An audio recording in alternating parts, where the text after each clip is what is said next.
foot. Inhale up, arch your back, open the chest. Exhale, palms down, hands down. Left. Inhale and exhale, prayer position. Inhale up. Exhale, down. Inhale, left leg back. Holding the breath, other leg back. Exhale, knees, chest, hands into the floor. Inhale, slide up into cobra. Tuck your toes, exhale, downward dog. Inhale, left leg forward. Exhale, other leg forward. Inhale, up, arch your back, open the chest. Exhale, palms down, hands down. Inhale and exhale, prayer position. Inhale, up. Exhale, down. Inhale, right leg back. Holding the breath, other leg back. Exhale, knees, chest, and chin to the floor. Inhale, slide up into cobra. Tuck your toes, exhale, downward dog. Inhale, right leg forward. Exhale, other leg forward. Inhale, up, arch your back over the chest. Exhale, arms down, hands left. Inhale and exhale, back. Inhale, up. Exhale, down. Inhale, left leg back. Holding the breath, other leg back. Exhale, knees, chest, hands into the floor. Inhale, slide up to cobra. Tuck your toes, exhale, downward dog. Inhale, left leg forward. Exhale, other leg forward. Inhale, up, arch your back, open the chest. Exhale, arms down, hands down. Last one, we do it 10 seconds. Inhale and exhale, back position. Inhale, up. Exhale, down. Here you can catch the big toes, the ankle, maybe hands underneath, and lengthen yourself down. 1, 2, 3, 4, 5, 6, 7, 8, 9. Handstand place, both your palms on the floor, in that position, your right leg back. Holding the breath, other leg also back. Core engaged, hold your body one line. 1, scapula moving away from each other. 2, 3, 4, 5, 6, 7, 8, 9, and 10. Exhale, knees, chest, and chin to the floor. Inhale, slide up into cobra, rolling your shoulders back, opening your mid back, hands roll back. Maximum space between your ears and your shoulders. 3, 4,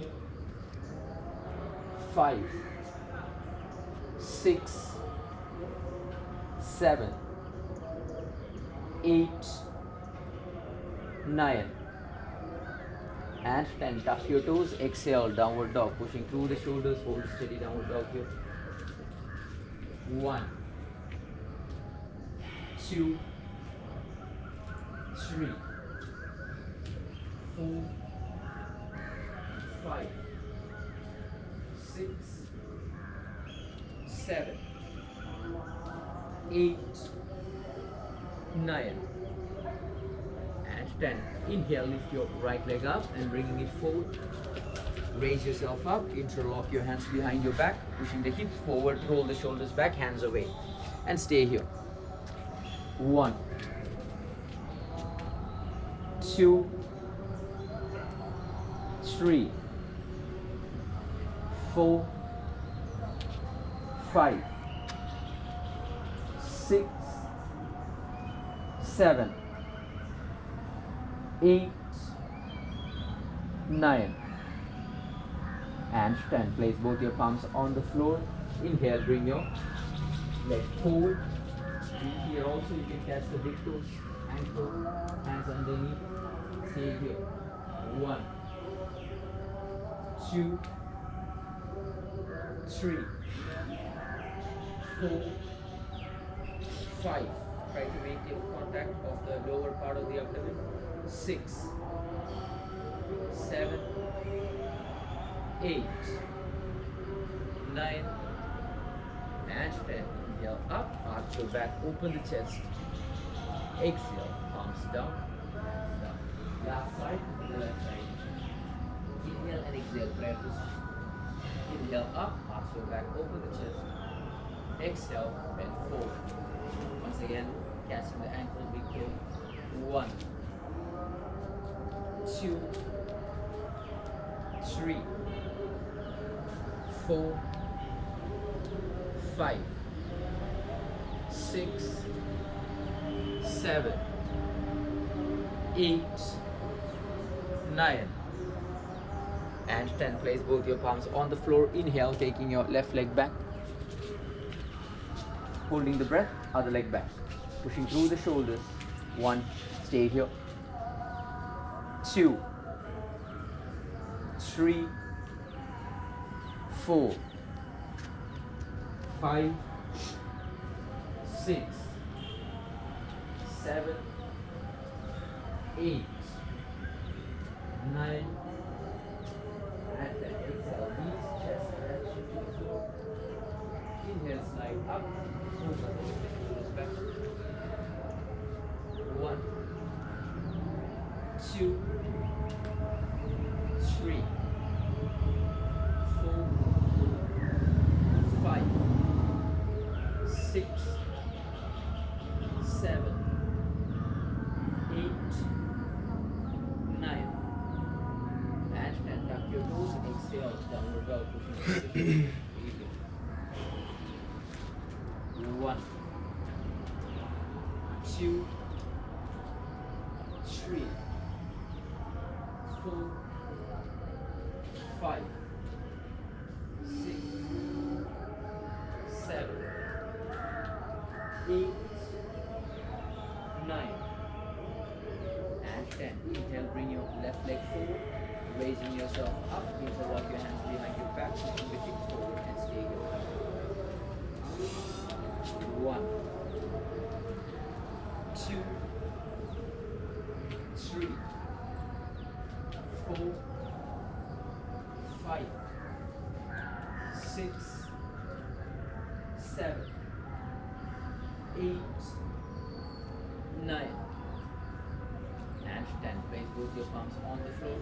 Inhale, bringing your right leg forward. Once again, catching the ankle, big toe, lengthen yourself down. Last leg. 1, 2, 3, 4, 5, 6, 7, 8, 9, and 10. Inhale up, arch your back, open the chest. Exhale, palms down, hands down, keeping your hands apart, feet apart. 4 seconds inhale, 4 seconds exhale.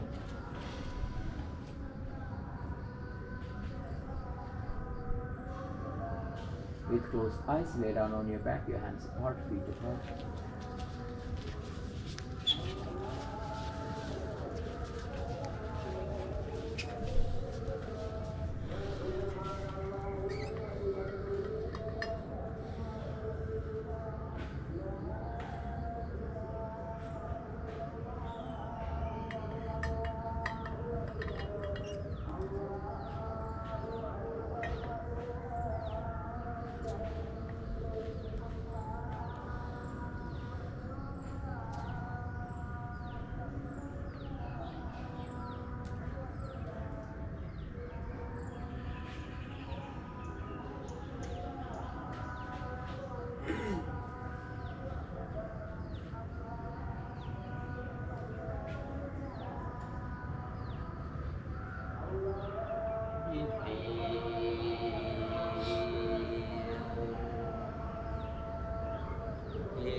Inhale, slowly take both hands above your head, legs together, interlock, stretch, stretch, stretch, and relax. Getting ready for Varkala, keeping your hands in line with the shoulders, arms facing down, legs together, pressing the foot, pressing the lower back towards the floor. From here, inhale, bring both your legs up towards the center. Knees straight. As you exhale, drop the leg towards the right side, 45-degree angle. Leg completely down. Knees straight, inhale up. Exhale down towards the center. Center. Inhale up. Exhale down to the left, 45. Inhale up. Exhale down to the center. Second round. Inhale up. Exhale down to the right. Inhale up. Exhale down to the center. Inhale up. Exhale down to the left. Inhale up. Exhale down to the center. Inhale up. Exhale down to the right. Inhale up. Exhale down to the center. Try to keep the knees straight. Inhale up. Exhale down to the left. Inhale up. Exhale down to the center. Inhale up. Exhale down to the right. Inhale up. Exhale down to the center. Inhale up. Exhale down to the left. Inhale up. Exhale down to the center. One more. Inhale up. Exhale down to the right. Inhale up. Exhale down to the center. Inhale up. Exhale down to the left. Inhale up. Exhale down to the center.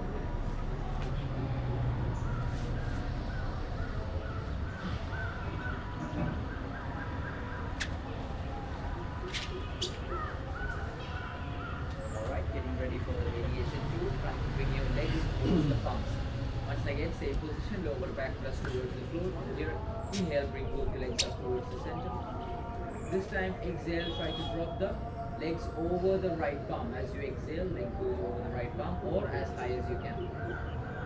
Thrusting into the right palm, inhale, bring both your legs up towards the center. Exhale down to the center. Inhale up. Exhale down to the left. Over the left palm. Inhale up. Exhale down to the center. Two more. Inhale up. Exhale down to the right. Over the right palm. Inhale up. Exhale down to the center. Inhale up. Exhale down to the left. Over the left palm. Inhale up. Exhale down to the center. Last one. Inhale up. Exhale down to the right. Inhale up. Exhale down to the center. Inhale up. Exhale down to the left. Inhale up. And exhale down to the center. Relax.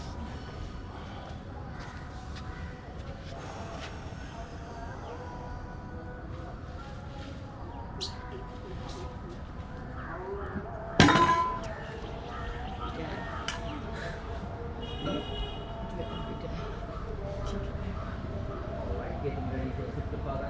If you need a belt, this is the belt.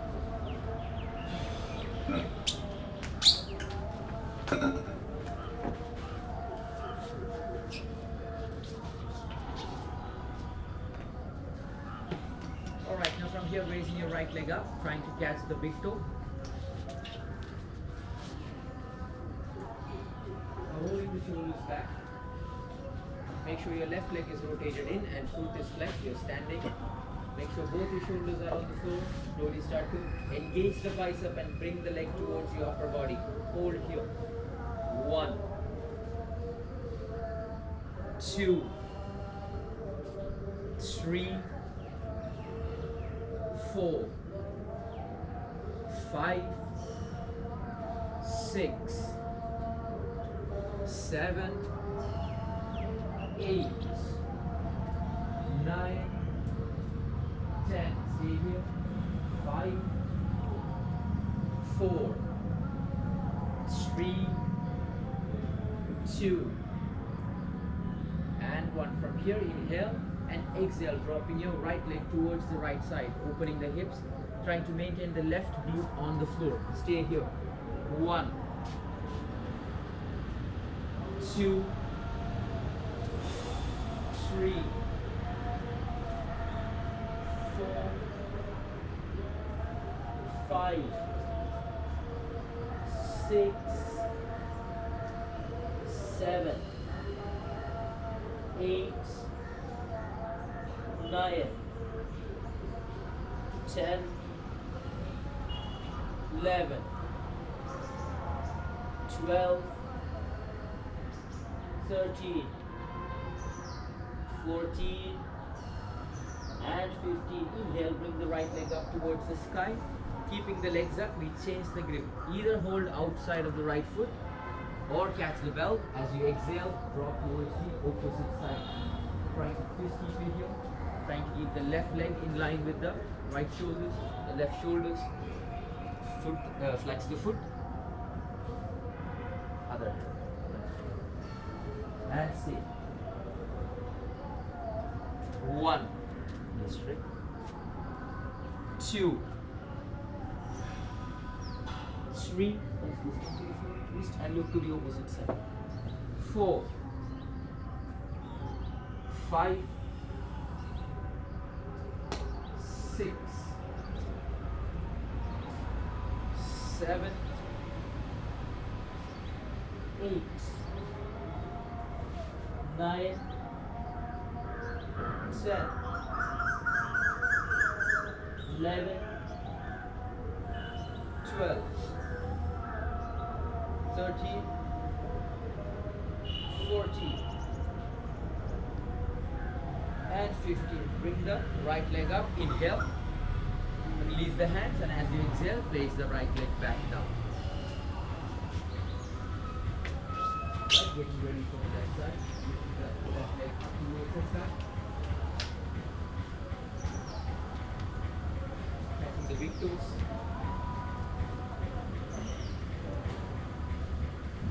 Once you catch the big toes, now from here start to engage the bicep or belt. Pull back. Slowly start to pull the leg back. 1, 2, 3,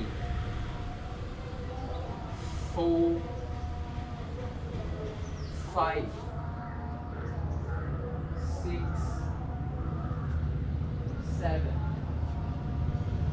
8, 9, 10,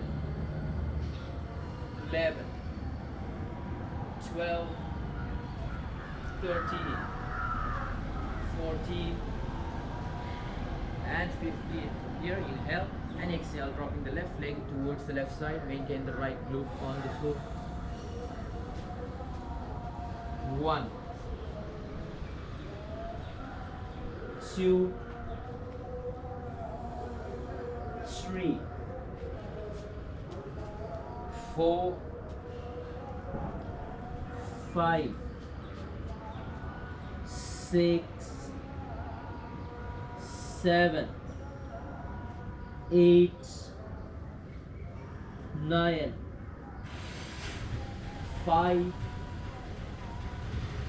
4, 3, 2,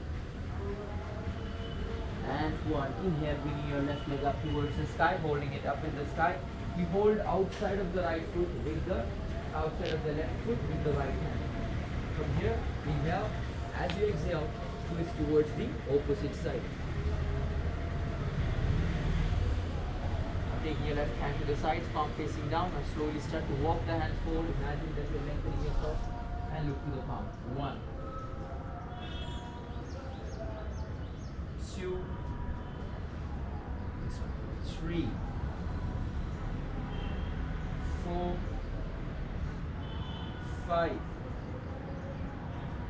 6, 7, 8, 9, 10, 11, 12, 13, 14, and 15. Inhale, bring the leg back up to the sky. And exhale, placing it back.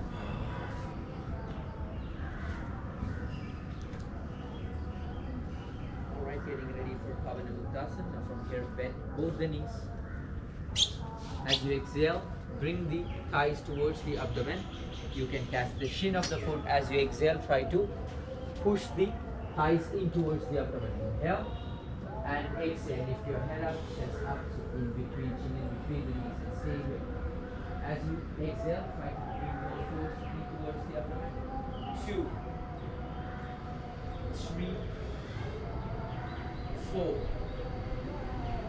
5, 6,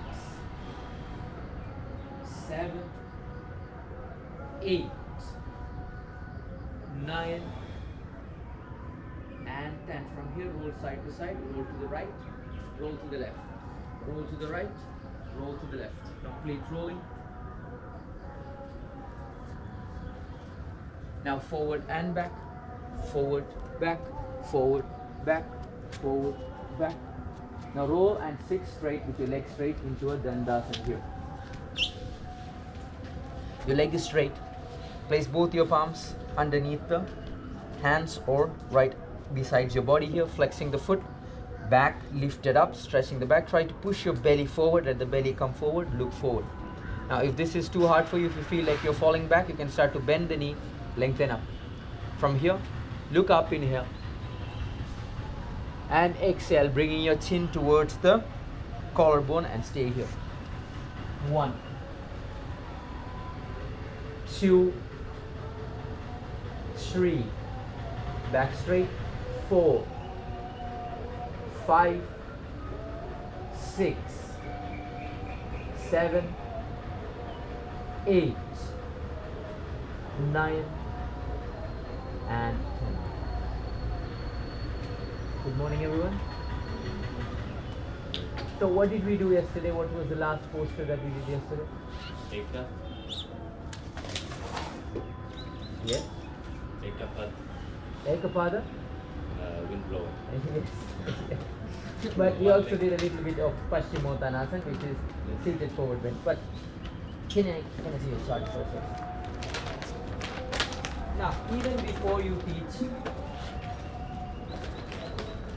Paschimottanasana, do you see the one right here? This is called JANU SIRSASANA. Okay, so it's a little bit better if you can teach JANU SIRSASANA first and then Paschimottanasana, because both of them are kind of the same, but the JANU SIRSASANA is just one leg. Okay? Sorry, where are you, Jana? At the end. You see that at the starting of the ending line? It would be good if you can teach that first and then go for Paschimottanasana, so the process of that can be a little bit more easier to teach.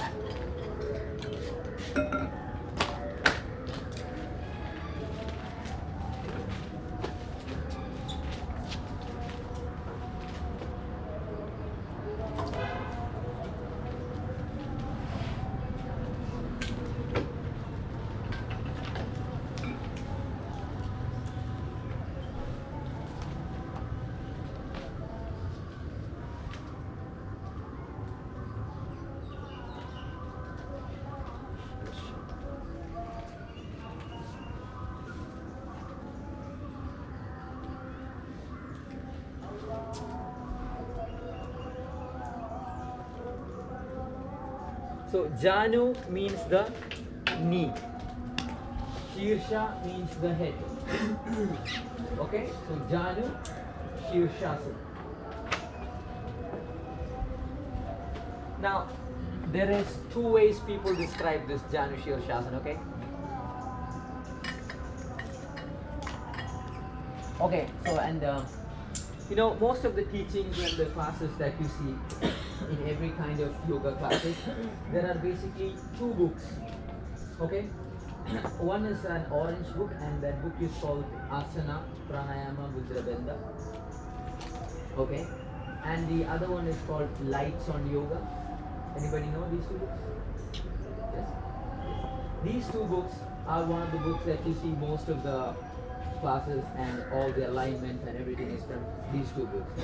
But when you compare both of these two books, they are kind of contradictory in many ways, in breadth, in alignment, and all. They're different. But if you want to understand more of the classical postures of Hatha Yoga, you have to go for the orange book, which is called Asana, Pranayama, Mudra, Bandha. I told you I'll send it to the group, but I forgot I'll do this. Okay? Then the next one is called Lights on Yoga. It is from BKS Iyengar. So it's more of a technical approach of alignments and all. But I would say if you want to start with the practices, read the orange book first, then read the white book. Then read the Iyengar book, because both of these books are a little bit, one book says something and the other book says something. The same thing that happens also in Janu Sirsasana, because Janu means the knee, Shirsha means the head. So there is two ways. So in the orange book, how they describe is inhale, and as you exhale forward, your head come towards the knee. So Janu Sirsasana. Okay. Now another way of describing is Iyengar teaches this posture by taking the knee more back. When you take the knee more back, when the hips and the knees are in one line, and then you start to lengthen forward, you start to feel like a tingling kind of sensation on top of the knee. It's because your knee, the leg or the femur of the leg starts to turn, and you start to feel like your patella is turning, okay, or the kneecap is turning. So you start to feel a sensation of here. So exercising the head of the knee, top of the knee, right? So the thing is this, they describe it in two different ways. When you start to go forward, when this tilt happens, you start to turn this. So Janu is the knee, Shirsha is the head, so head of the knee. But then the other way is your head is also coming towards the knee. So there is two ways. You can choose which you believe. But the Iyengar school believes translated as the turning the head of the knee. Yes, exercising the head of the knee, head, top of the knee. That's the idea behind it. Right? But the other one, more of the classical one, which is more an older book, says this. And both has a different alignment also. And if you have some kind of knee pain, right? Generally, me, when I practice, I always have weak knees. So if I go extreme on the knees, I will feel it tomorrow. Yes.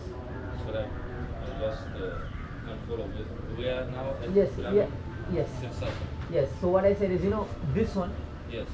it is always to better teach Janu Yeah. before this, because it's one leg. It can help the people to do the process. Before Paschimottanasana. Exactly. It's a bit more easier process to approach. Okay, so if you are, I'll give you both the options. If you have knee pain, and it's on the safer side of the practice, and the other one is a little bit more harder. But the thing is, if you want to do the second one, which is hips and knees in one line, you need to have a good hip opening, because your knee does not accommodate any other movement, only this. Yes? Even when we did this movement, right? I was always asking you to lift the heels up, start to bring the weight in the front so that the muscular structure becomes active, and then you rotate. Right?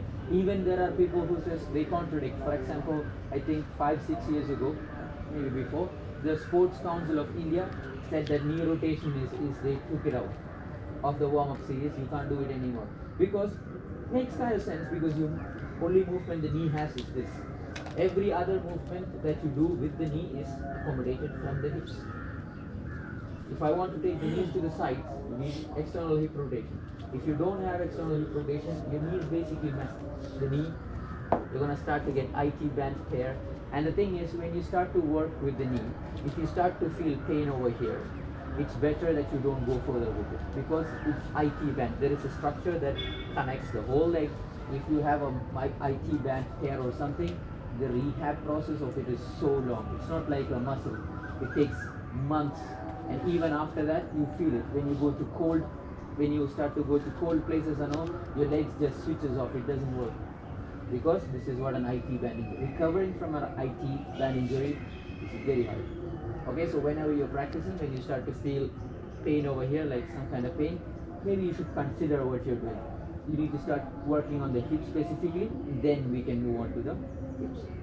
Okay, now can I have you here for a second? Come, yes. You are looking at me. Okay, so we're gonna do both the versions, but one thing that can be before when you do JANU SIRSASANA, okay, we'll sit like this.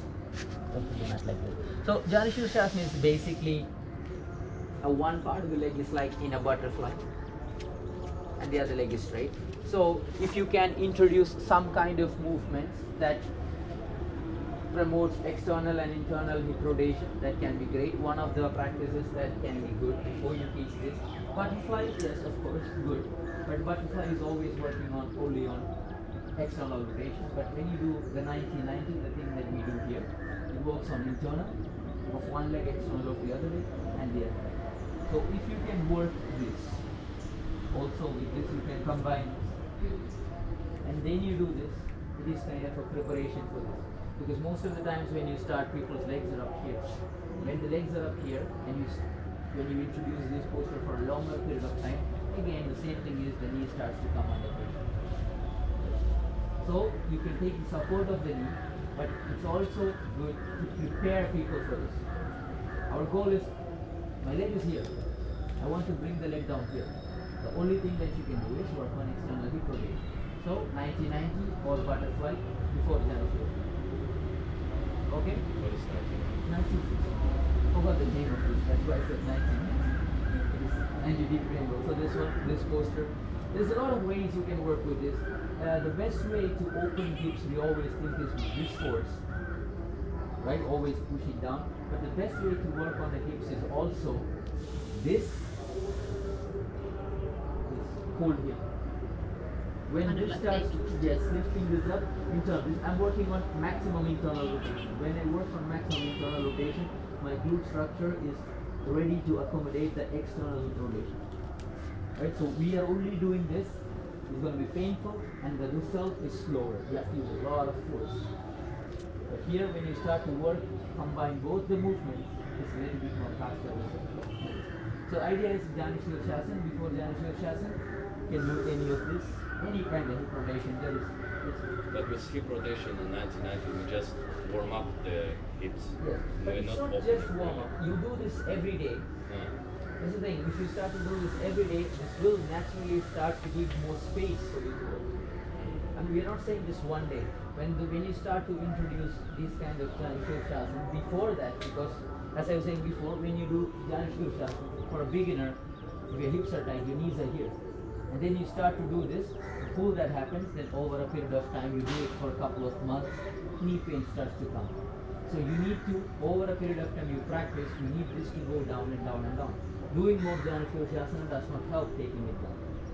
If the knee is up at the side, is it okay for it to just go down, or would it be good to have a block on You the knee? need to keep a block. That's why the knee comes under pressure. So you can just place a block. JANU SIRSASANA is more of a forward bend. Forward bend accommodated with a little bit of hip rotation, hip external hip rotation.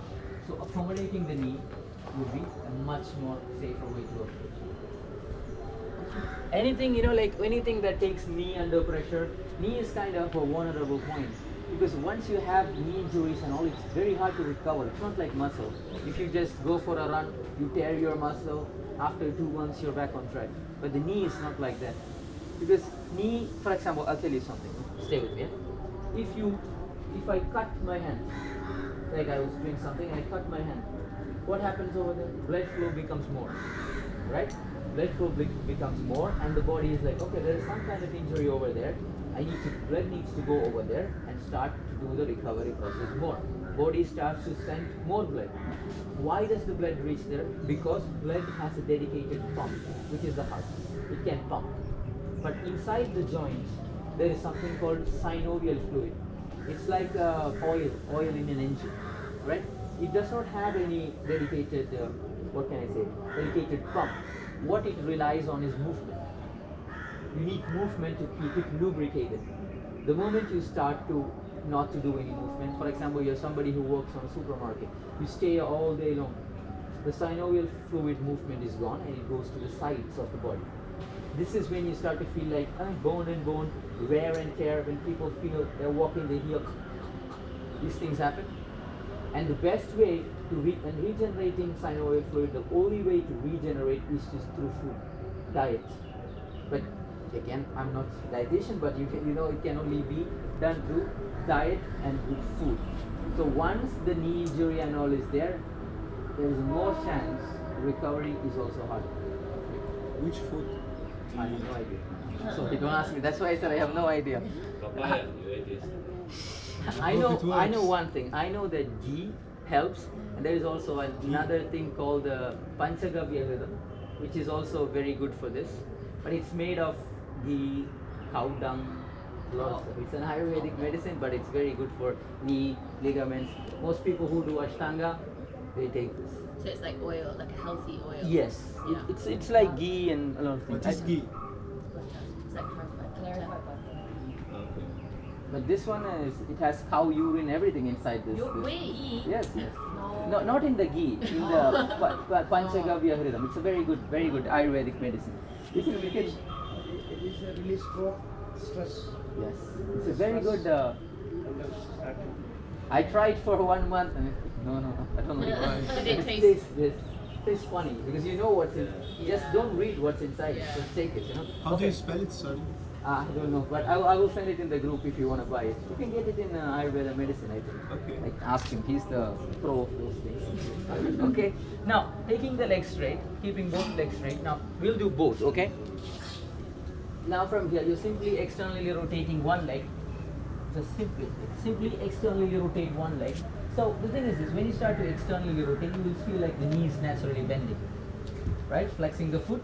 Now, as I said, every time you're going to work with the knee, it's always good to work with a little bit of flexion. From here, with the external rotation, you slowly start to pull the knee back. Now look, as I pull the knee back, see how my leg is going up rather than staying down? Because the more I pull back, my external rotation is becoming compromised, right? But if you have good hips, this will still happen, but still you can, after you get there, you can start to take it down. But when you start to pull back, try to bring the heels maximum closer. Okay? Max, you're still facing forward. This is the orange book version we are doing, okay? Bring the legs as close as you can. Now from here, look at this. I'm thinking, this leg is flexed. I'm thinking I need to close my hips back. So I need to start to press the legs into the thighs. So you start to feel a little bit of pressure here. Okay? Now if her knees were up here, I would place a block underneath.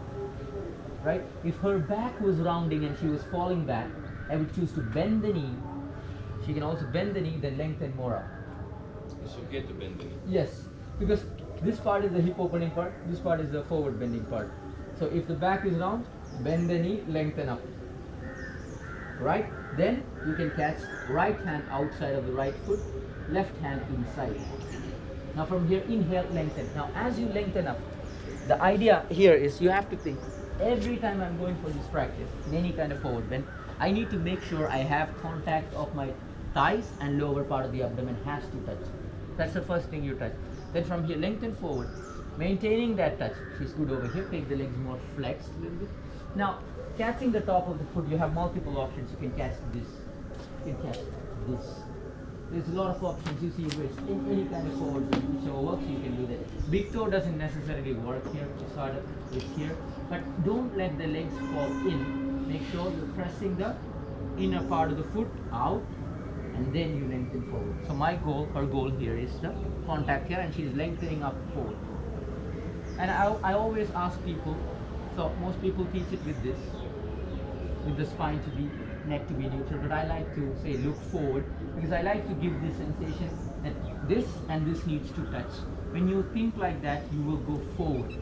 You will feel like I'm going forward. Rather than a stretched feeling, you will feel I'm lengthening more. That's why I say look forward and reach more forward and forward and forward. So up to you. Most of the times I'm saying the neck and the spine is neutral.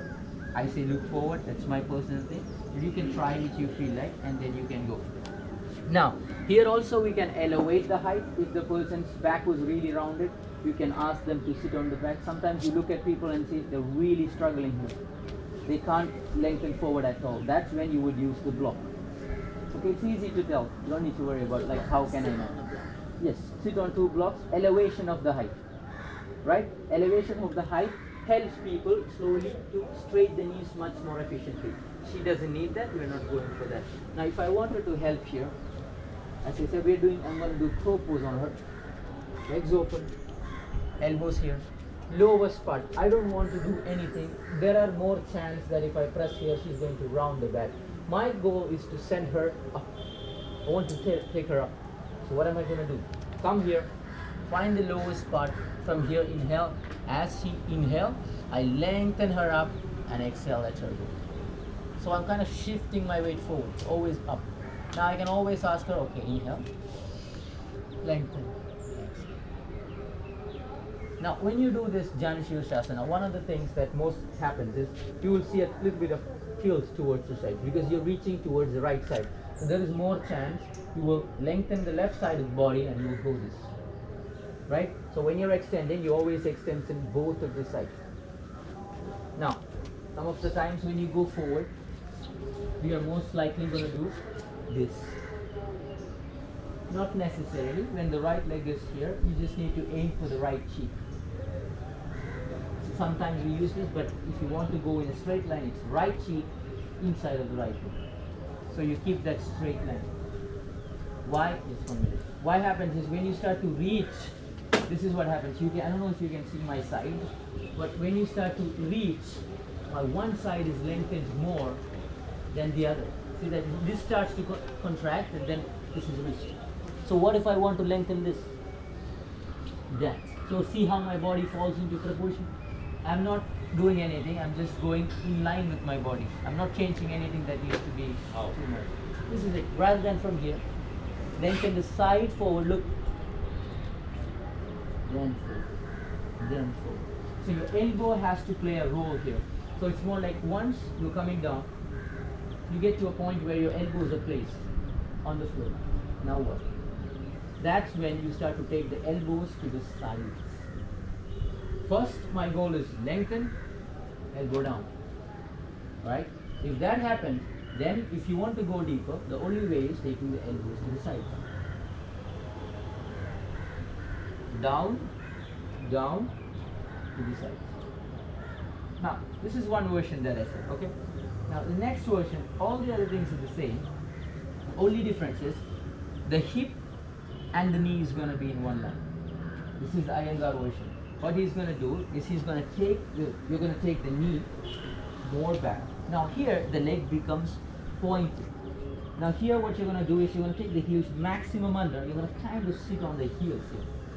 So look, can you see how my heels are kind of turning here? Fall. I'm going to sit on the heels, lengthen forward, try to take the legs back. Now, hip, left hip and the knee is one line. So see my hips are kind of crooked. Now from here, when I start to turn and lengthen forward, this is where you start to feel the top of the knee. Okay? Now from here, try to keep this as much as you can. She has good amount of hip external rotation. That's the reason her legs are touching. There's no problem. If this was not touching, blocks under, inhale and do the same thing, exhale, lengthen forward. It's not necessary that you sit on. Sometimes you see they sit on, necessarily you sit on, but our idea most importantly is the hips and the knees in one line, and then you lengthen, extending both the sides, inhale and exhale, going down. Now, if you are somebody, if you teach butterfly, for example, I said you could teach butterfly to the person first, before this, then you can see whether you should teach them this one or the other one. If their butterfly is up, like this, it's always better to teach this one, more safer, right? If you are somewhere around here, completely down, then it's okay, they can work. Then it comes with another problem, do you have any knee pain or something like that. If you have any kind of knee pain, always choose the one which is close, which is on the safer side, doesn't put knee under pressure. But if you feel like you wanna, for example, there are postures in Ashtanga and all which turns the leg, these kind of things. I don't work with the knees most of the times because it's always a vulnerable point. There's a little bit of risk working in. So when you have these kind of postures and all, if that's your goal, then you can start to go for this. Otherwise, if you don't have intention of working with the knees, I will always use this. When I do my practice, I always use this one. It's very rare that I use the other one. Okay? Now this is Janu Sirsasana.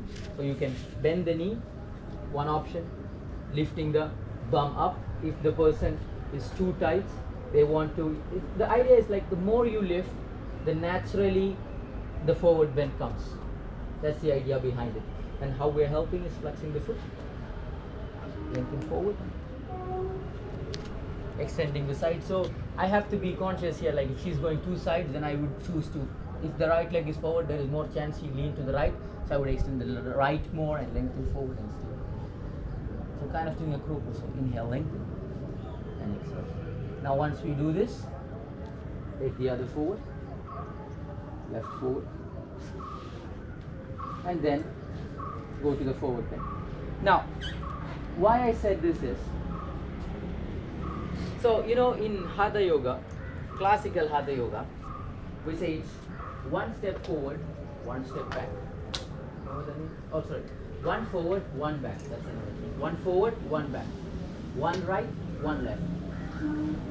So if this is how it is. In Hatha Yoga, there is no concept of transition.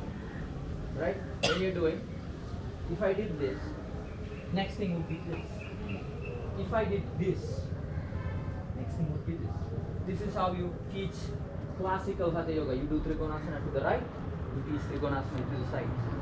But sometimes you see in my class, for example, I do warrior. From there I bend the knee, I go here. From there I go here. Right? So I progress on one side. When you are doing this, it becomes a vinyasa. But it's a different thing. It becomes vinyasa krama. Vinyasa, you know.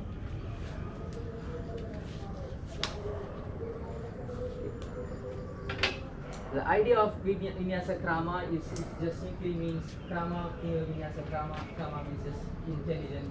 It's kind of a ladder. Intelligent sequencing. That's the idea. Okay, and one of the steps that I teach or I follow for people progression is 3 forward, 1 back. This is the technique that I teach. For example, every time if you're going forward and back, the result that you get is going to take more time. Because when you're in a forward bend, my goal is to make the person utilize that forward bend as much as possible. For example, I did forward bend, then I did a counter back, and then I come do another forward bend. The first forward bend that you did is already gone. You understand? So, there are in Vinyasa and all, you see in one side there is 4, 5, 6, 7 steps. I don't follow those. Sometimes I feel when you teach that 7, 8, 9 steps on one side, feel like you're unbalanced on one side, then you have to start. So I think for me, and sometimes you even forget what you just taught on the other side.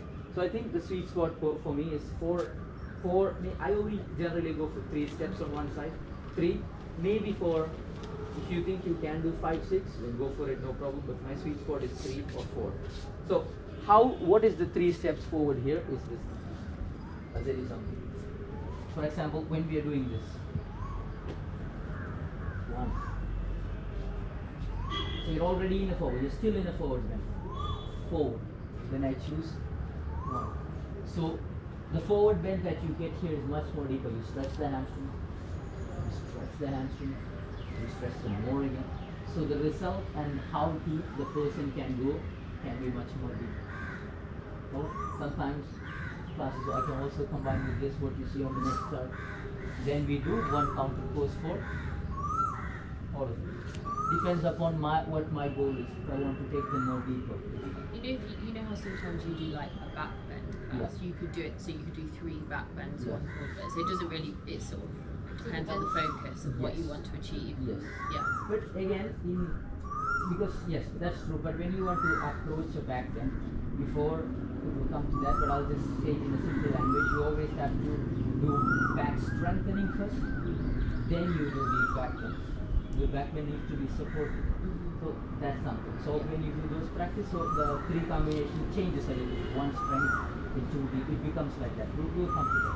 So this is the idea. So when you do that, it does not become a classical class anymore. It goes into this vinyasa karma kind of practices if you're doing 3 steps. So I said my sweet spot is 3. Maybe 4. I don't stretch it more than that. But when we are coming to the classes, you can. So this would somewhat look like this butterfly, or maybe this. Anything, if you know any other hip opening, you can maybe happy birthday, something like that can be done before. Then from here we go to this. You can choose E.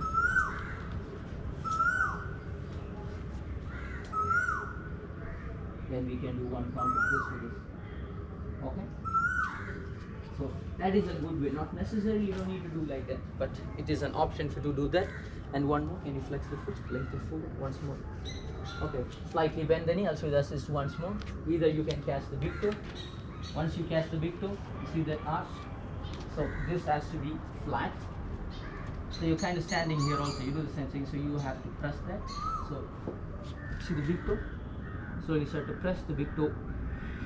You start to feel here, right? When you start to pull, press the big toes in, start to feel in.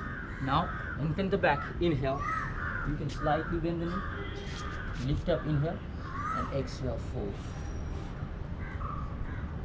Inhale, lengthen, and exhale, fold. So my goal is to place this, see if the abdomen is touching the thighs. Okay? Okay, you can do one more. Can you look at what is the next one after Paschimottanasana? What does Paschimo mean?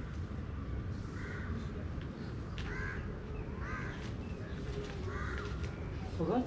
Already? Huh? West. Yes. So what is the next one again? Sorry? No, Pushivamana. Huh?